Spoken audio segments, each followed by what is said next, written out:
Oke, banyak banget ya teman-teman gua yang broken home anjing.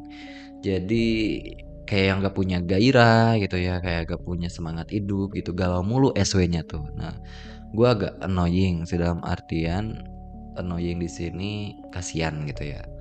Nah, di sini gua mau ngasih bukan ngasih, lebih ke sharing ke hal-hal yang sedikit mungkin krusial ya, yaitu pernikahan dan perceraian yang bisa menyebabkan broken home gitu ya. Karena emang ketika gue ngelihat temen gue tuh kayak kasihan banget itu hidupnya, apalagi dia generasi sandwich juga gitu kan, kayak harus ngidupin adeknya gitu kan, sedangkan orang tuanya, papahnya di mana anjing, ibunya di mana gitu kan, kayak anjing sad banget gitu, kasihan gitu.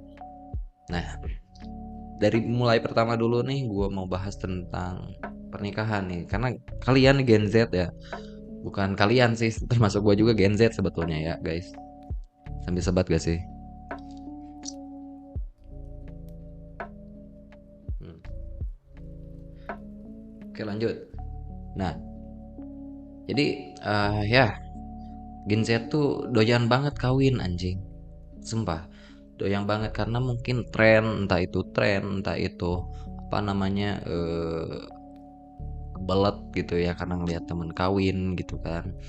Tapi gak mikirin gitu jangka panjangnya seperti apa, jangka pendeknya seperti apa, apakah siap, mentalitasnya udah siap gitu kan, terus finansialnya kayak gimana, 2 tahun ke depan, 5 tahun ke depan, apakah planningnya seperti apa, itu gak dipikirin anjing, asal kawin aja gitu kan, lihat belahan dikit sange pengen kawin anjing. Nah itu mindset yang emang yang harus diperbaiki lah kayak gitu ya guys. Sebetulnya gue nggak ngerasain broken home gitu ya, jadi mungkin sudut pandang gue aja gitu ya dari seorang rival gitu ya terkait dengan broken home gitu ya. Jadi don't judge me guys, gue belibet banget yang ngomong anjing. Nah terus oke lanjut, dari pernikahan ini makanya harus planning matang-matang tuh biar gak ada terjadi perceraian. Jadi kasihan anak-anak lu ya, kasihan anak-anak lu yang lu tinggal, mending lu masih tanggung jawab, mending lu masih ngebiayain dia gitu kan, sampai pendidikannya, makannya, segala macamnya, mending lu kayak gitu. Ini enggak anjir, itu anak luntang lantung anjing. Kayak lu tahu gak, apa, aduh lagu Sunda ada yang Ari Abdi Budak Saha, nangke bisi anak maneh nyanyi kayak gitu anjing, kasihan banget. So bari di bus gitu nggak gitar gitu kan, daeknya kayak gitu anjing. Enggak ya, enggak kayak gitu. Oke, mungkin ini channel gue nih edukasi, tapi emang sedikit eksplisit. Jadi untuk teman-teman yang emang masih di bawah umur, skip aja, oke? Nah, di sini gue mau share 3 dampak dari perceraian atau broken home ya, yang bisa menyebabkan broken home. Dan broken home itu apa namanya, berpengaruh pada kehidupan gitu ya. Oke, kita lanjut. Yang pertama, dampak emosional pada anak nih teman-teman. Jadi dampak emosional pada anak itu terbagi dua. Yang pertama stres emosional dan juga perasaan bersalah. Kita mulai dari stres emosionalnya dulu gitu ya. Ketika lu nih, bayangin aja nih, lu baik-baik aja di keluarga ya gitu ya. Bentar. Lu gak ada masalah di keluarga gitu kan. Tiba-tiba orang tua lu dengan keputusan yang konyol gitu kan, keputusan dengan penuh amarah gitu kan, tiba-tiba cerai gitu kan, gak jelas anjing. Nah, gue perasaan tadi lagi main bareng sama babe, tahu-tahu hilang anjing gitu kan. Kebahagiaan itu terenggut dengan secara tiba-tiba ketika perceraian itu tiba, anjir, bam boy. Nah jadi kayak gitu, itu bakal bikin stres anak, emosional tuh bakal stres banget. Dan gitu biasanya kayak dia tuh merasa kehilangan gitu kan, cemas, sering marah, dan ini berdampak pada sosial nantinya gitu kan. Terus yang kedua, perasaan bersalah gitu kan. Jadi kenapa dia punya rasa bersalah, apalagi gitu kan ketika misalnya amit-amitnya ya lu cerai di usia anak lu masih muda gitu kan. Aduh itu ini danger banget sih, maksudnya dalam artian apa, bahaya banget gitu untuk mentalitas si anak gitu kan kayaknya. Karena ketika ada anak ini punya perasaan bersalah dan menginternalisasi gitu ya situasi tersebut gitu, jadi mereka tuh kayak ngerasa bersalah, apa emang iya karena gue gitu kan. Apakah dia apa seolah-olah tidak bertanggung jawab atas perceraian tersebut dan sebagainya gitu kan.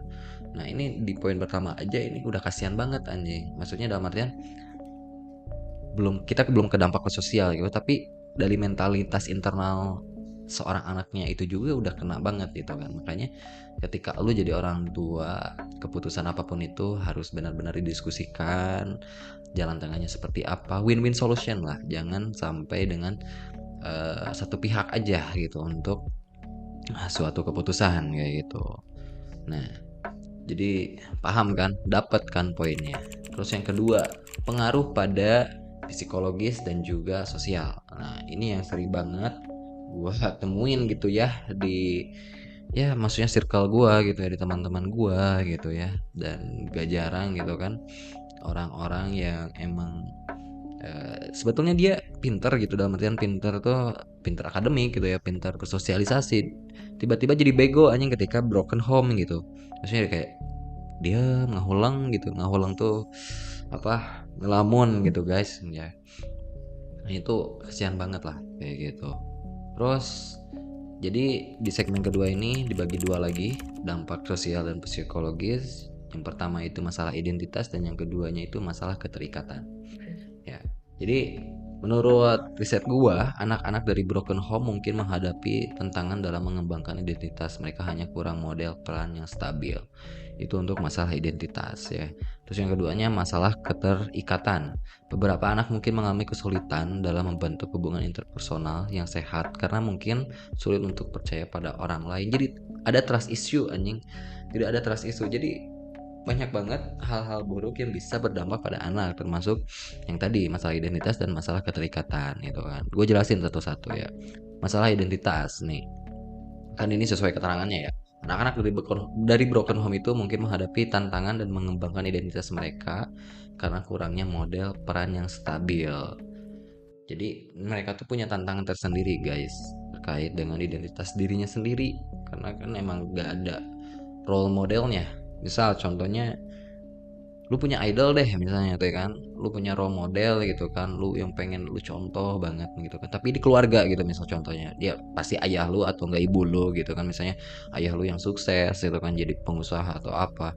Nah si anak broken ini nggak ada gitu kan, dia itu nyari-nyari role model sosok ayah gitu kan. Biasanya nih yang terjadi di teman-teman gue yang cewek kayak gue gak punya sosok ayah gitu kan, nanti teh yang pacarnya tuh jadi seolah-olah sosok ayah si cewek ini gitu kan, dan itu nanti pasti ngeganggu banget buat cowoknya gitu kan, pastilah gitu gak bakal enggak gitu kan, karena emang dari habitnya dari kecil tuh kebawa ke gede gitu kok. Dan itu pasti sedih banget yang jadi pacarnya nih, kayak kamu tuh ayah, kakak, dan pacar aku gitu, cuy gitu kan, nambah beban cok gitu ya. Itu segmen kedua ya, jadi dicatat, dipahami baik-baik ya, jangan cuman dilihat aja. Jadi jangan arsip sosial media otak tuh, harus dilakukan juga gitu kan. Terus yang ketiga, kurangnya dukungan dan pengawasan gitu kan. Kurang dukungan emosional yang pertama, yang keduanya itu pengawasan yang kurang. Oke, gue jelasin dulu definisinya apa. Jadi yang pertama, kurang dukungan emosional. Kehadiran hanya satu orang tua atau pergantian antar kedua orang tua dapat menyebabkan kurangnya dukungan emosional yang stabil bagi anak-anak.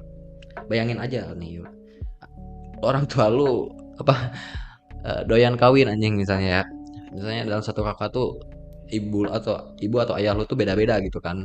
Tapi lu masih satu rumah gitu kan. Bayangin aja anjing. Kayak bapak gue tuh yang mana sih anjir gitu kan, kayak gak ada gitu sosok ayah tuh yang emang satu gitu, yang emang ayah kandung gitu, gak ada. Bayangin aja gitu kan, pasti itu pusing, dalam artian gak, lu minta duit juga segen gitu kan, maksudnya minta duit juga ya gak bisa sebebas ke babe sendiri gitu kan, minta duit gitu kan.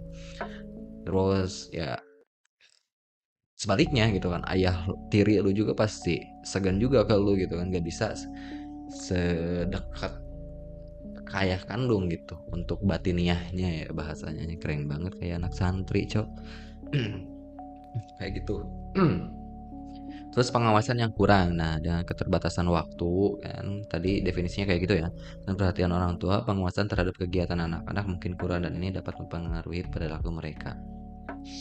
Nah ini yang banyak banget terjadi di kehidupan coy, banyak banget terjadi. Dan ya lu tahu sendiri lah, ketika emang apa anak-anak broken home itu identik dengan kenakalan anjing, kenakalan remaja gitu kan, kayak mabok gitu kan, yang tawuran anjing. Itu kebanyakan lu telah sendiri aja dah, kebanyakannya itu orang-orang yang broken home gitu, yang emang gak punya kasih sayang oleh orang tuanya gitu. Dan itu gak salah mereka gitu, itu bukan salah 100% mereka kenapa mereka jadi nakal, ya bukan salah mereka juga, ya salah orang tua mereka gitu kan. Itu di sini tetap poin utamanya itu orang tua. Makanya lu yang jadi orang tua di masa depan tuh lu harus bisa apa bijak dalam keputusan. Oke, sorry cuy, barusan gue pengen ke air dulu. Jadi kita lanjut. Jadi banyak banget kan dari tadi yang gue sebutin itu orang-orang yang nakal di sekolah, entah itu di lingkungan sekolah, masyarakat gitu ya. Itu banyak banget eh, dari faktor perceraian gitu. Jadi dari segi manapun perceraian itu bukan solusi terbaik untuk menyelesaikan masalah dalam rumah tangga.